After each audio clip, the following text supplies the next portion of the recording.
नमस्कार. गुळाचं सरबत कधी बनवलेलं आहे का? नसेल तर या पद्धतीने नक्की एकदा अशा पद्धतीने हे गुळाचं सरबत बनवून बघा. नक्कीच लहानांपासून मोठ्यांपर्यंत सर्वांनाच आवडेल असं हे गुळाचं सरबत तयार होतं. तर पोटाला थंडावा देणारं, शरीराला थंडावा देणारं हे गुळाचं सरबत अगदी लहानांपासून मोठ्यांपर्यंत सर्वांनाच आवडेल. नक्कीच या उन्हाळ्यामध्ये एकदा अशा पद्धतीने हे गुळाचं सरबत बनवून बघा आणि कमेंटमध्ये मला नक्कीच सांगा. तर आज आपण इथे गुळाचं सरबत बनवणार आहोत. गुळाचं सरबत बनवण्यासाठी इथे एक मसाला तयार करून घेणार आहोत. मसाला बनवण्यासाठी इथे आपण अर्धा चमचा जिरे, अर्धा चमचा बडीशोप, 5 ते 6 काळे मिरीचा वापर करणार आहोत. गॅसवर आपण हे मसाले व्यवस्थित असे भाजून घेणार आहोत. भाजून म्हणजे आपण गरम करून घेणार आहोत. रंग न बदलता सतत ढवळत राहायचं आहे आणि साधारण आपण हे गरम करून घेणार आहोत. म्हणजे ह्याची पावडर तयार होते इतपत आपल्याला गरम करून घ्यायचं आहे. तर इथे आता जिरे, बडीशोप आणि काळी मिरी छान गरम करून झालेलं आहे. थंड झाल्यानंतर मिक्सरच्या छोट्या भांड्यामध्ये आपण बारीक करून घेणार आहोत. तर इथे आता जिरे, बडीशोप आणि काळी मिरी छान पावडर तयार करून झालेली आहे. ही आपण बाजूला करून ठेवणार आहोत. एका मोठ्या बाउलमध्ये आपण 2 ग्लास थंड पाण्याचा वापर करणार आहोत. 2 ग्लास थंडगार पाणी आणि इथे आपण बारीक करून घेतलेलं गुळाचा वापर करणार आहोत. 1 वाटी गुळाचा वापर करायचा आहे. इथे तुम्हाला सरबत कितपत गोड हवं आहे त्याप्रमाणे तुम्ही गुळाचा वापर करू शकता.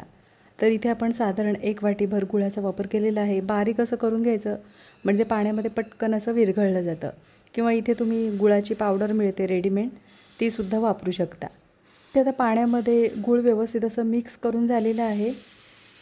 इथे तुमच्याकडे जर काळं मीठ असेल तर तुम्ही काळ्या मिठाचा वापर करू शकता. इथे मी साध्या मिठाचा वापर केलेला आहे. चवीनुसार साधं मीठ, 1 चमचा जो मसाला तयार करून घेतलेला आहे जिरे, बडीशोप आणि काळी मिरी, त्यातील आपण 1 चमचाभर मसाल्याचा वापर करणार आहोत. शिल्लक राहिलेला मसाला तुम्ही काचेच्या बरणीमध्ये भरून ठेवू शकता आणि अशा पद्धतीने कधीही तुम्हाला सरबत बनवायचं असेल त्यावेळेला त्या मसाल्याचा वापर करू शकता. इथे आपण आता हे सरबत छान चटपटीत होण्यासाठी 1 लिंबाच्या रसाचा वापर करणार आहोत. तर इथे आता लिंबाच्या रसाचा वापर केल्यानंतर सरबत आपण एकदा ढवळून घेणार आहोत. मस्त चटपटीत असं हे सरबत तयार होतं. नक्की एकदा अशा पद्धतीने हे गुळाचं सरबत बनवून बघा.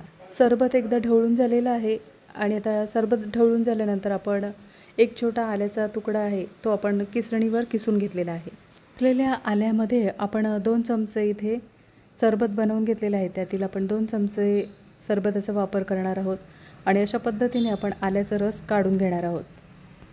आल्याच्या रसामुळे या सरबताला छान अशी चव येते. नक्की एकदा अशा पद्धतीने हे सरबत बनवून बघा.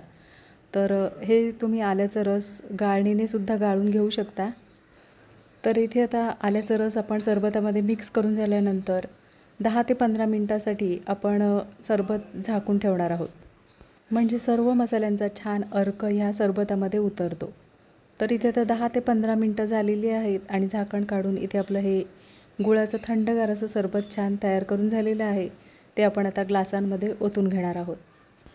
इथे मी हे सरबत न गाळता अशाच पद्धतीने आपण ग्लासांमध्ये ओतून घेणार आहोत. तुम्हाला जर हे सरबत गाळून घ्यायचं असेल तर तुम्ही घेऊ शकता. पण आपण जो मसाला वापरलेला आहे जिरे आणि बडीशोप आणि मिरीचा, त्याचा स्वाद खूप छान येतो. तर इथे आपण न गाळता अशा पद्धतीने आपण हे सरबत ग्लासांमध्ये ओतून घेणार आहोत. तर हे सरबत छान थंडगार होण्यासाठी आपण इथे बर्फाचा वापर केलेला आहे. इथे तुम्हाला बर्फ आवडत असल्यास वापरू शकता, नसेल आवडत नाही वापरला तरीसुद्धा चालेल.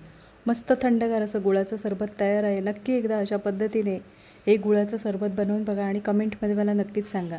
आजची रेसिपी आवडली असेल आणि चॅनलवर नवीन असला तर चॅनलला सबस्क्राईब करा आणि व्हिडिओ आवडला असेल तर लाईक शेअर करा. पुन्हा भेटू अशाच नवीन रेसिपीमध्ये.